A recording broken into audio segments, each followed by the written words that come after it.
Hello friends, welcome to Katiyar DK education point. I am Divya और आज हमारी ईवीएस की क्लास है। ये क्लास आपकी सीटेट पेपर 1 के लिए है, जो आपकी नई बुक है आपकी हमारा अद्भुत संसार। हम वो कर रहे थे, तो आज हम इसको पूरा कंप्लीट करने वाले हैं। तो चलिए क्लास को शुरू करते हैं। इसमें हमने 2 यूनिट पूरी कंप्लीट कर ली थी। आज हम इसकी 3rd और 4th यूनिट कंप्लीट कर लेंगे। तो इसमें हम क्या जानेंगे, जो आपकी 3rd यूनिट है, इसमें पानी जो है उसकी इम्पोर्टेंस कितनी है इसके बारे में बताया गया है। तो पानी का जो महत्व है हमारी लाइफ में, कि हमें पानी को वेस्ट नहीं करना चाहिए, है ना। पानी का संरक्षण करना चाहिए, उसको संग्रह करना चाहिए, और हमें पानी में ज़्यादा साबुन नहीं घोलना चाहिए, इस तरीके का है इसमें। तो हम इसको शुरू करते हैं। तो पानी है अनमोल। क्या दे रखा है कि पानी अनमोल है ना। आगे बढ़ेंगे हम इसमें कि बारिश के जो पानी है उसका क्या हुआ। जब बारिश हुई तब बहुत सारा पानी जो है वो धरती पर गिरा, है ना। जब बारिश होती है तो पानी गिरता है, लेकिन वो सारा पानी कहाँ जाता है, इसके बारे में पता लगाना है। अलग अलग तरह की सतह पर वर्षा का पानी गिर रहा है। सोचिए, इन अलग अलग सतहों पर इस पानी का क्या होता है, ये पानी कहाँ चला जाता है। क्या बारिश का पानी आपके मिट्टी में चला जाता है, या फिर गड्ढों में इकट्ठा हो जाता है, या फिर वो बहकर कहीं दूर चला जाता है। क्या आपने कभी देखा है कि यह एक छोटी सी नदी या धारा में जाकर मिल गया है। तो ये यही बताया गया है कि जब बारिश होती है, पानी नीचे गिरता है, तो वो कहाँ कहाँ जाता है ना। आगे बढ़ेंगे हम इसमें। क्या होता है जब बारिश रुक जाती है और सूरज निकल आता है। बारिश के इस सारे पानी का क्या होता है, इस चीज का अनुमान लगाइए।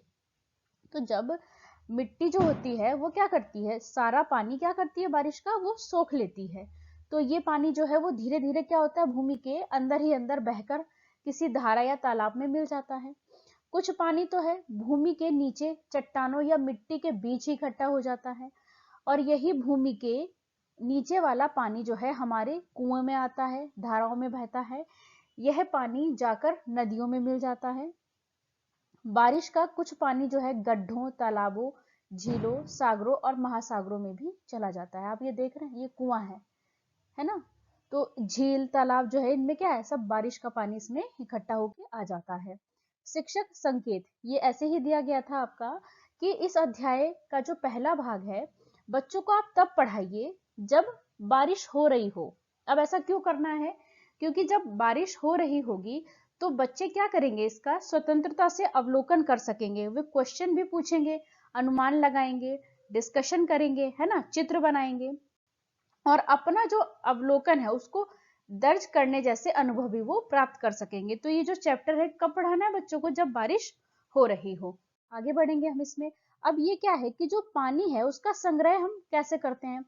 कुछ लोग मिट्टी के घड़े में पानी रखते हैं, मिट्टी की सुराही में, प्लास्टिक की बोतल में, बाल्टी में, कांच की बोतल में, तांबे के बर्तन में, या फिर पीतल के घड़े में। इसमें क्या है, ये क्या है, पानी को संग्रह करने वाले ये पात्र हैं। आगे बढ़ेंगे हम इसमें। जल चक्र, है ना। जल चक्र के बारे में बच्चों को 4th क्लास में बताया जाएगा। तो अभी क्या है, यहाँ पे जल चक्र के बारे में हम बच्चों को नहीं बताएंगे, लेकिन एक आसान भाषा में अगर हम इसे समझें कि जल चक्र है क्या। जितना भी जो ये पृथ्वी पर जो पानी है वो क्या है, वो जो एक रूप से दूसरे रूप में परिवर्तित होता है, या फिर एक स्थान से दूसरे स्थान को जो गति करना होता है, उसको क्या कहते हैं, चक्रीय परिक्रिया कहते हैं। तो ये जो चक्रीय परिक्रिया है, इसमें क्या है, इसमें जल की कोई भी हानि नहीं होती है, बस उसका जो है रूप परिवर्तन हो जाता है और स्थान परिवर्तन हो जाता है। अब इसमें होता क्या है जल चक्र में, बहुत ही आसान शब्दों में हम इसे समझेंगे कि इसमें क्या होता है। इसमें मुख्य रूप से जल चक्र में सर्वाधिक उपयोग में लाया जाने वाला जो पानी है वो क्या है, वाष्प बनकर वायुमंडल में उड़ जाता है। अब जैसे समुद्र है, ये यहाँ पे इमेज में देख रहे हैं आप, यहाँ पर सूरज की जो किरणें सीधी पड़ रही है, तो पानी क्या होगा, भाप बनकर वायुमंडल में जाएगा। फिर क्या होगा, संघनित होकर वो क्या बनेगा, बादल बनेगा। फिर बादल बनकर वो ठोस, है ना, या फिर द्रव के रूप में नीचे आएगा, नीचे जमीन पर आएगा। तो जो हिमपात के रूप में आएगा वो पिघलकर फिर से क्या होगा, पानी बन जाएगा। तो इस तरीके से क्या होता है कि जो जल की मात्रा है वो कितनी रहती है, स्थिर ही रहती है, इसमें जल की कोई क्षति नहीं होती है। तो हम इसमें आगे पढ़ते हैं कि अभी बच्चों को केवल यही बताया जाए कि जो पक्की सतह पर बारिश का जो पानी है वो सूरज की गर्मी से सूख जाता है। बरसात का वह पानी जिसे मिट्टी सोख लेती है वो बहुत महत्वपूर्ण होता है, क्योंकि यह हमारे पानी के जितने स्रोत हैं उनको क्या करता है, भर देता है। और जो ये पानी जो मिट्टी सोख लेती है तो ये क्या करती है, पेड़ पौधों के जो बढ़ने में भी सहायता करती है। आगे बढ़ेंगे हम इसमें। हमारा भोजन, अब ये आपका अगला चैप्टर है, इसमें क्या है, भोजन के बारे में बात की गई कि हमें संतुलित आहार लेना चाहिए, है ना। तो इसमें हम पढ़ेंगे क्या है, इसमें 56 भोग। पहले तो 56 भोग के बारे में इसमें बताया गया है कि 56 भोग क्या है, एक विशेष प्रकार का भोजन है जो विशेष त्योहारों पर या फिर शुभ अवसरों पर परिवार के सदस्यों, रिश्तेदारों, मित्रों व अतिथियों के आगमन पर बनाया जाता है। इस भोग में 56 प्रकार के व्यंजन होते हैं, ये देख रहे हैं आप, ये क्या है, 56 भोग थाल। जो ये भोजन होता है इसमें 6 रसों का मिश्रण होता है, और वो 6 रस कौन कौन से हैं, मीठा, तीखा, कसैला, खट्टा, नमकीन और कड़वा। तो जो 56 भोग होता है उस भोजन में 6 रसों का मिश्रण होता है। आगे बढ़ेंगे, हम तरह तरह की चीजें खाते हैं। अब जैसे कि जब गर्मियों में हम क्या खाते हैं, आइसक्रीम, कुल्फी, पानी बहुत पीते हैं हम, छाछ, नींबू का पानी, आम पन्ना, गन्ने का रस, नारियल का पानी, ये सारी चीजें हमें क्या, ये पीनी हमें बहुत अच्छी लगती है ना। गर्मियों में हमें आम और तरबूज भी मिल जाते हैं। तो गर्मियों में क्या होता है, मौसम गर्म रहता है, तो इस तरीके की चीजें हमें खानी बहुत अच्छी लगती हैं। तो जैसे कि ये हो गया आपका नारियल, ये आपकी एनसीईआरटी की बुक से ही ये पिक्चर ली है मैंने बेटा। तो ये सब क्या है, गर्मियों में आपको पीना अच्छा लगता है। इसी तरीके से सर्दियों में भी हमें क्या अच्छा लगता है, सर्दियों में हमें क्या, गर्मा गर्म सूप पीना अच्छा लगता है ना। और भी अन्य जो है वो गर्म पेय पदार्थ हमें पीना अच्छा लगता है। सर्दियों में सेब भी खूब मिलते हैं। तो इसमें क्या है कि हम अलग अलग मौसम में हमें अलग अलग फल और सब्जियां खाने को मिलती हैं। आगे बढ़ेंगे हम इसमें।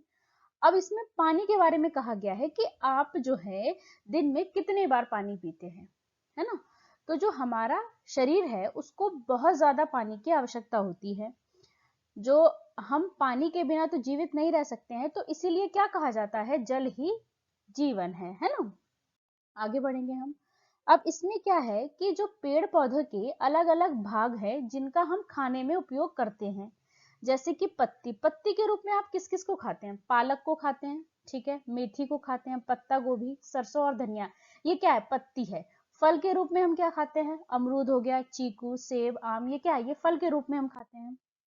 उसी तरीके से जड़ के रूप में हम किसे खाते हैं, गाजर, मूली, है ना, चुकंदर, शकरकंदी, ये क्या है, ये जड़ के रूप में हम खाते हैं।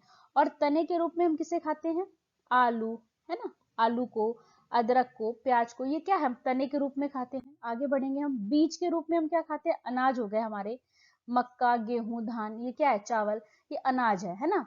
इसी तरीके से हमारी दालें और जितने भी ये ड्राई फ्रूट्स होते हैं आपके, सूखे मेवे, ये क्या है, बीज के रूप में हम खाते हैं। अब इसी तरीके से जो जानवर होते हैं उनसे भी हमें कुछ चीजें मिलती हैं, है ना। जैसे कि शहद, अंडे, मांस, दूध, दूध से बनने वाला घी, पनीर, दही, ये सब क्या है, ये हमें जानवरों से मिलता है। आगे बढ़ेंगे हम इसमें, स्वस्थ रहो, प्रसन्न रहो, ये आपका अगला चैप्टर शुरू हो गया। इसमें इसमें क्या बताया गया है, इसमें तो योगा है ना, योग करना चाहिए हमको स्वस्थ रहने के लिए। और इसमें भी ये देख रहे हैं आप, ये वाली पिक्चर, ये तीनों ही चैप्टर में सेम थी, है ना। तो ये क्यों, क्योंकि ये पानी को लेकर के है, तो इसीलिए उसमें सेम पिक्चर थी यहाँ पे। अब देखो, दांतों को ब्रश करने का ये जो तरीका है, जो आधुनिक तरीका है, वो दांत साफ करने के पुराने भारतीय तरीकों से ही विकसित हुआ है। अब ये आप कैसे करते हैं दांत साफ, ब्रश, है ना, ब्रश से करते हैं। आपको पता है कि जो पहले के लोग थे वो कैसे करते थे, नीम, बबूल, है ना, ये जो पेड़ है इनकी जो टहनी है उसका क्या दातून बनाते थे और उससे ही दांत साफ किया करते थे, है ना, जो पुराने जमाने में लोग थे। तो ये ब्रश का इस्तेमाल तो आधुनिक अभी होने लगा है, लेकिन जो पहले के लोग थे बेटा, वो नीम की वो डंडी होती है उसको तोड़ के दांतों से उसका चबा के थोड़ा सा दातून बनाते, उससे ही अपने दांतों को साफ करते थे। आगे बढ़ेंगे। अब यहाँ पे एक क्लीनर बनाने को बताया गया है आपको। वो क्लीनर कैसे बनेगा? संतरा और नींबू के जो छिलके हैं उससे घर की सफाई के लिए एक क्लीनर बनाया जा सकता है ना, घोल बनाया जा सकता है। कैसे बनेगा? देखो इसमें विधि बताई हुई है आपको कि रसोई घर व स्नान घर में सतहें तथा फर्नीचर की सफाई और धूल मिट्टी व कीटाणुओं को हटाने के लिए तरह तरह की सफाई वाली वस्तुओं का हम उपयोग करते हैं अपने दैनिक जीवन में। ये बात बिल्कुल सही है। आपके घर में इसके लिए किस तरीके की चीजों का उपयोग होता है आप पता लगाइए। आप स्वयं भी एक ऐसा सफाई का घोल बना सकते हैं जिससे आपके पर्यावरण को कोई नुकसान नहीं होगा, है ना। तो अब इसको कैसे बना सकते हैं? इसमें क्या है, 8 से 12 जो है संतरे या नींबू के छिलके। अब जो संतरे का छिलका है और नींबू का छिलका है हम उसको फेंक देते हैं, तो ये क्या उसी से बन जाएगा। उसको कम से कम आधा लीटर जो है पानी लें और किसी पारदर्शी डिब्बे में भरे। पारदर्शी मतलब जिसके आर पार देखा जा सके। उसमें 10 साबुत लौंग और 2 से 3 तेज पत्ते डालें। 2 प्याले उसमें सफेद सिरका को ऐड करना है ना। और इन सब चीजों को आधा लीटर के किसी डब्बे में डालकर ढक्कन को आपको बंद कर देना है। इस डिब्बे को कम से कम 2 सप्ताह के लिए एक ऐसे स्थान पर रखिए जहां धूप आती हो। ये देख रहे हैं आप इमेज में, ये कंटेनर में डाला हुआ है इन्होंने, है ना। बीच बीच में इस मिश्रण को आप हिलाते रहिए। 2 सप्ताह के बाद आप इसको छान लें। मतलब ये जो है ये घर की सफाई में जो काम आने वाला आपका घोल बिल्कुल तैयार हो जाएगा। तो इससे क्या है, आप घर का फर्श है, जो आपका स्नान घर है, बाथरूम है, उसकी सफाई कर सकते हैं ना। तो इस तरीके से आपका एक ये क्लीनर बन जाएगा। आगे बढ़ेंगे हम। जो पशु और पक्षी होते हैं वो भी क्या करते हैं, अपने आप को स्वच्छ रखते हैं। कैसे रखते हैं कि जो बंदर है, आपने देखा है बंदर क्या करते हैं, एक दूसरे को साफ करते हैं। वो एक दूसरे के शरीर के बालों से छोटे छोटे कीड़े निकालते हैं। बंदर आपने देखा होगा, आपने देखा कई बार बंदर से लोग अपने सिर के, है ना, जू भी साफ करवाते हैं, देखा होगा आपने। इसी तरीके से जो पक्षी है वो क्या करते हैं, वो अपनी चोंच से अपने पंखों को साफ करते हैं। तो मतलब जो हमारे पशु और पक्षी हैं वो भी साफ सुथरे रहते हैं और वो रहना चाहते हैं। उनको भी पता है कि सफाई रखनी चाहिए। आगे बढ़ेंगे हम। इसमें क्या बताया गया है व्यायाम के बारे में, कि जो अपने शरीर में जो आपको गर्माहट महसूस होती होगी, पसीना भी आता होगा, तो आप जानते हैं कि ऐसा क्यों होता है। जैसे आपने दौड़ने कूदने वाली कोई गतिविधि करी तो उसमें क्या होता है, हमारा जो हृदय है वो कुछ अधिक कार्य करने लगता है ना। व्यायाम शरीर के लिए क्या है, अच्छा रहता है। स्वयं को हमें चुस्त स्वस्थ और फुर्तीला अगर बनाना है तो हमें क्या है, हमें बहुत से तरीके के व्यायाम हम कर सकते हैं। ये पिक्चर में आप देख रहे हैं व्यायाम सभी लोग करते होंगे, है ना। ये रस्सी कूद रही है बच्ची। तो जो इसमें जो हमारे शरीर को 3 प्रकार के जो व्यायामों की आवश्यकता होती है वो कौन कौन से हैं? हृदय एवं श्वसन अंगों को सुदृढ़ बनाने वाले व्यायाम, मांसपेशियों और हड्डियों को सुदृढ़ता देने वाले व्यायाम, शरीर के लचीलेपन को बनाए रखने वाले और बढ़ाने के लिए व्यायाम। ये 3 तरीके के व्यायाम हमें करने चाहिए। आगे बढ़ेंगे हम। अब ये क्या है, वस्तुओं की दुनिया। अब ये आपका नया चैप्टर शुरू हो गया है। ये आपकी जो है लास्ट वाली यूनिट शुरू हो गई है आपकी। इसमें क्या है, धातुओं को जो कहां से प्राप्त किया जाता है, धातुओं को धरती के भीतर बहुत गहराई में चट्टानों और तलछटों से खोद कर निकाला जाता है। जो धातु होती है ना, जिसे अयस्क भी कहते हैं। कहां से निकाली जाती है? बहुत गहराई में चट्टानों और तलछटों से खोद कर। अब यहाँ पे शिक्षक संकेत है। ये क्या है कि बच्चों को उनके परिवेश में सामान्य तौर पर पाई जाने वाली धातु, जैसे जो बच्चे के परिवेश में उसको आसानी से देखने को मिलती हो, है ना, जैसे लोहा, तांबा, एल्यूमिनियम, सोना, चांदी, थर्मामीटर में मौजूद पारा जिसको मरकरी भी कहा जाता है ना, या फिर मिश्रित धातुएं। अब मिश्रित धातुएं क्या होती हैं? जो 2 या 2 से अधिक धातुओं के मिश्रण से बनती हैं उन्हें क्या कहते हैं? मिश्रित धातुएं कहते हैं। इसमें क्या आता है, स्टील आ गया, पीतल, कांसा, ये क्या है, मिश्रित धातु है ना। तो बच्चों को उन्हीं धातुओं के बारे में आप सामान्यता बताइए जो उन्होंने अपने परिवेश में देखी हुई हैं। आगे बढ़ेंगे हम। इन्हें हम जिन वस्तुओं के आर पार देख सकते हैं उन्हें क्या कहा जाता है? पारदर्शी। जिनके आर पार देखा जा सकता है। जो कांच होता है, अधिकतर कांच कैसा होता है, पारदर्शी होता है ना। और अगला क्या है इसमें कि कांच के तो आर पार देख सकते हैं, लेकिन जो लकड़ी होती है उसके आर पार हम नहीं देख सकते हैं। तो जिन वस्तुओं के आर पार नहीं देखा जाता है उन्हें क्या कहा जाता है, अपारदर्शी। तो कांच तो आपका पारदर्शी हो गया, लेकिन लकड़ी क्या हो गई, अपारदर्शी हो गई। ठीक है, यहां तक क्लियर है कि जिन वस्तुओं के आर पार हम देख सकते हैं वो क्या है, पारदर्शी हैं, और जिनके आर पार हम नहीं देख सकते हैं वो क्या है, अपारदर्शी हैं। ठीक है, कुछ वस्तुएं इन दोनों के बीच की होती हैं, मतलब इनके आर पार आप पूरी तरह से साफ साफ नहीं देख सकते, उनको क्या कहा जाता है, इन्हें पारभाषी कहा जाता है ना। कि मतलब जिनके आर पार आप देख तो सकते हैं पर पूर्णतः साफ साफ आपको नहीं दिखाई देता, इनको क्या कहा जाता है, पारभाषी कहा जाता है। ये देख रहे हैं आप, ये इसका एग्जाम्पल है। आगे बढ़ेंगे हम। जो कांच है वो किससे बनता है, रेत से बनता है। ठीक है, ये जो कांच है ये किससे बनता है, रेत से बनता है। और जो पदार्थ हैं आपके वो कितने प्रकार के होते हैं, 3 प्रकार के होते हैं। उनको 3 प्रकारों में बांट सकते हैं, ठोस, द्रव और गैस, है ना। आगे बढ़ेंगे हम। कुछ पदार्थ जैसे कि रबड़, रेशे और मोम, ये पौधों और पशु पक्षियों द्वारा प्राकृतिक रूप से बनाए जाते हैं, और ये कृत्रिम रूप से भी तैयार किए जाते हैं। अब जो प्राकृतिक रूप से बनाए जाते हैं पहले उसका उदाहरण देखते हैं। जैसे मधुमक्खी है, अपने छत्ते के लिए क्या करती है, मोम बनाती है, परंतु इसी तरह का मोम जो है पेट्रोलियम से भी बनाया जाता है। तो पेट्रोलियम एक प्रकार का तरल पदार्थ है जो धरती के नीचे बहुत गहराई में मिलता है। पेट्रोल, डीजल, केरोसिन आदि सब पेट्रोलियम से ही बनते हैं। पेट्रोलियम जो है आपका, पेट्रोलियम आधारित पदार्थ जैसे कि पेट्रोल, प्लास्टिक, रबड़, पैराफिन, मोम आदि ये क्या हैं, गैर बायोडिग्रेडेबल हैं, कचरा पैदा करते हैं। ठीक है, अब जो है ये आपका यहाँ तक क्लियर हो गया। आगे बढ़ेंगे हम। इसमें आपको मिलान करना है कि पारदर्शी क्या है, पारदर्शी क्या है, पारभाषी क्या है और अपारदर्शी क्या है। तो जो चश्मे में जो आपका कांच लगा होता है बेटा वो क्या है, पारदर्शी है, क्योंकि उसके आर पार आप देख सकते हैं।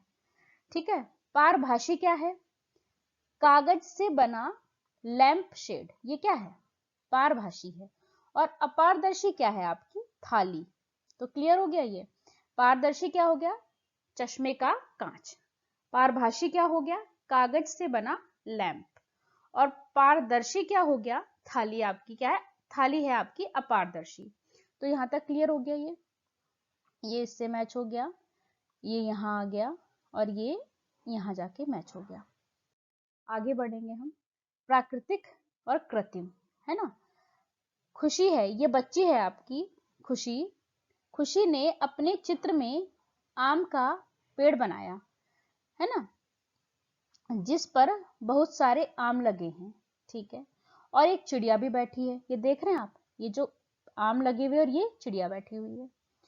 पेड़, आम और चिड़िया मनुष्य द्वारा नहीं बनाए गए हैं, ये प्रकृति में प्राकृतिक रूप से उपलब्ध हैं, तो इन्हें क्या कहेंगे, हम प्राकृतिक वस्तुएं कहेंगे।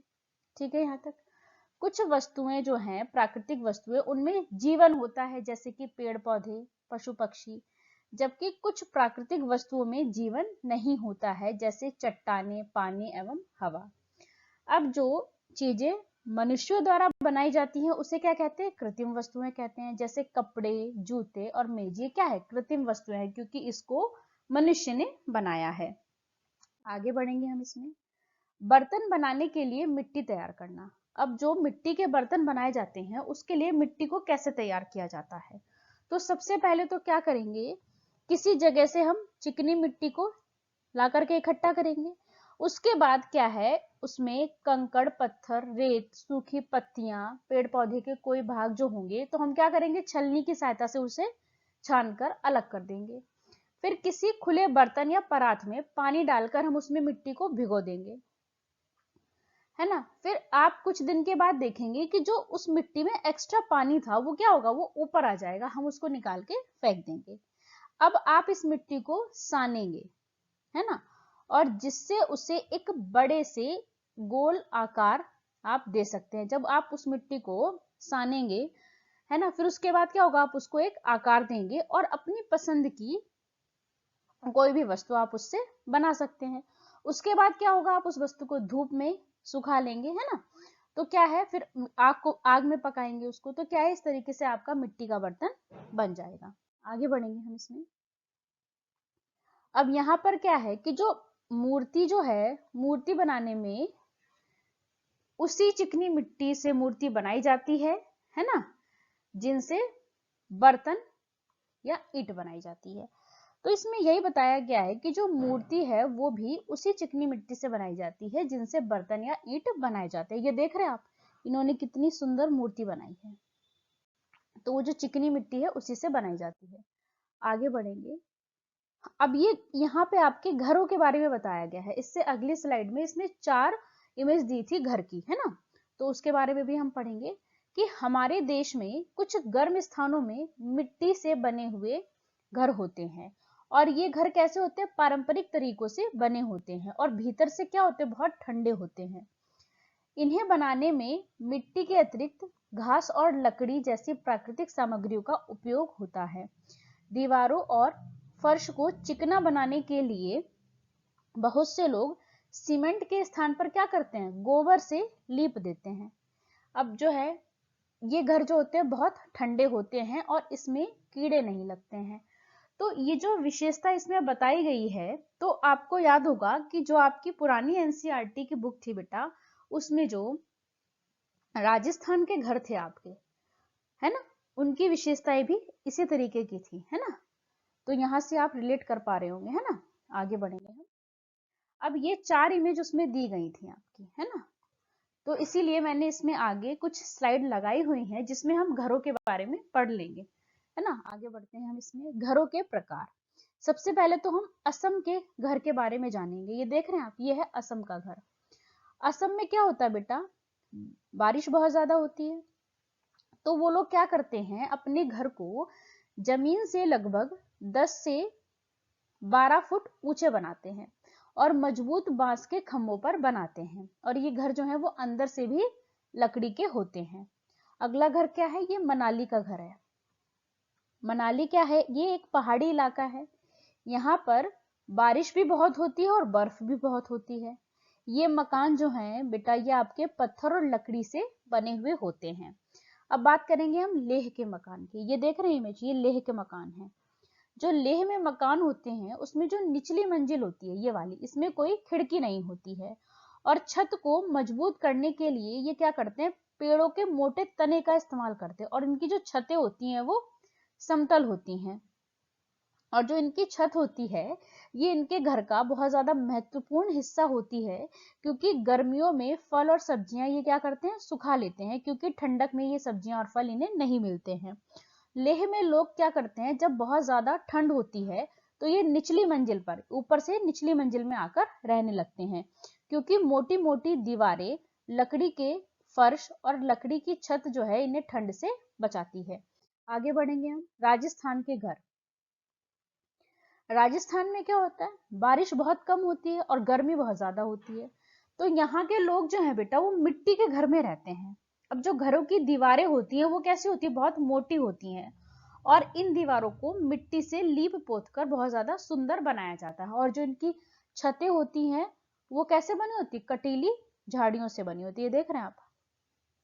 आगे बात करेंगे हम कश्मीर के मकान। डल लेक और झेलम नदी, ये दोनों कहाँ है, श्रीनगर में है। हाउस बोट में एक खास डिजाइन बना होता है जिसे खत्मबंद कहते हैं। कश्मीर में मकान की खिड़कियां जो हैं बाहर की ओर उभरी हुई होती हैं और उन्हें डव कहा जाता है ना। आगे बढ़ेंगे हम। अब ये है आपका राष्ट्रीय स्वच्छता दिवस। कब मनाया जाता है, 30 जनवरी को। तो जो हमारा उद्देश्य क्या होना चाहिए कि हम कचरे को नहीं फैलाएंगे, गंदगी को कम करेंगे। तो हमारा उद्देश्य क्या है बेटा, अधिक से बचें और बर्बाद ना करें, हमारा ये उद्देश्य होना चाहिए। शिक्षक संकेत क्या है इसमें, बच्चों को उन कार्यों के बारे में याद दिलाइए कि जिनसे अधिक कूड़ा कचरा फैलता है, जैसे कि डिब्बा बंद भोजन व खाने की चीजें, प्लास्टिक और सजावट का सामान, इनसे क्या होता है, कूड़ा कचरा फैलता है। आगे बढ़ेंगे हम। कचरा इकट्ठा कैसे होता है, हमारे प्रतिदिन के कामों में हम बहुत सारा कचरा इकट्ठा कर लेते हैं, जैसे कि पुराने कपड़े, डिब्बे, बोतल, कागज, सब्जियों और फलों के छिलके, है ना, प्लास्टिक के रैपर, पेंसिल का छिलका जो छिलन होती है उसकी, है ना, पुरानी बैटरी, अन्य भी बहुत सारी चीजें क्या है हम कचरे में फेंक देते हैं। तो इनसे क्या होता है, कचरे के ढेर इकट्ठे हो जाते हैं, है ना। और ये कचरे के वही ढेर हैं जिन्हें आपने अपने घर, विद्यालय और आसपास देखा होगा, है ना।